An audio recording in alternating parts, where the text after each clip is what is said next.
చేపట్టడం జరిగింది. కర్నూలు మార్కెట్ యార్డ్కి ఒక 2 రోజులు సెలవు ప్రకటించాం. అందుకు రైతులు ఇబ్బంది కలగకుండా ఉండటానికి మన ఎమ్మిగనూరు మార్కెట్ యార్డ్లో ఉల్లి సేల్స్ అనేది ట్రేడర్స్ ద్వారా కొనిపించడం అనేది ఈరోజు ఇక్కడ ప్రారంభించడం జరిగింది.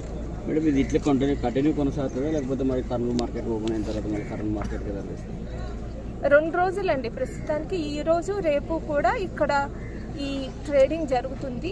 ఎందుకంటే కర్నూలు మార్కెట్ యార్డ్లో స్థలాభావం వల్ల అక్కడ కొత్త రైతుల్ని మనం తీసుకోలేకపోతున్నాం, అక్కడ ఖాళీ లేదు.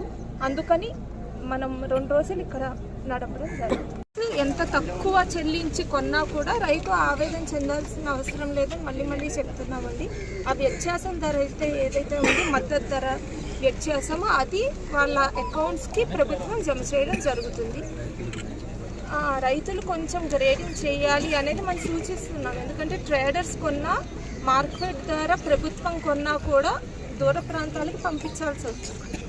కాబట్టి గ్రేడింగ్ చేయకపోతే ఒక్క ఉల్లి గడ్డ కుళ్ళినా కూడా చుట్టూ ఉన్నది కూడా ఎఫెక్ట్ అవ్వడం వల్ల లాంగ్ డిస్టెన్సెస్ పంపలేని పరిస్థితి ఏర్పడింది. సో రైతులు సహకరించి కొంచెం గ్రేడింగ్ చేయాల్సిన అవసరం ఉంది. ఇంకొక విషయం ఏంటంటే పక్వానికి వచ్చిన తర్వాతే కొయ్యాలి. అంటే ఖరీఫ్ది ఇంకా టైం ఉందండి. 100 days పంట ఫీల్డ్లో ఉండాలి. అయిన తర్వాత గ్రేడింగ్, క్యూరింగ్, డ్రైయింగ్ ఇవి చేయాలి. ఒక 14-15 రోజులు కోసిన తర్వాత కూడా ప్రక్రియ ఉంటుంది. దాన్ని పాటిస్తే రైతుకి మంచి ధర డెఫినెట్గా వచ్చే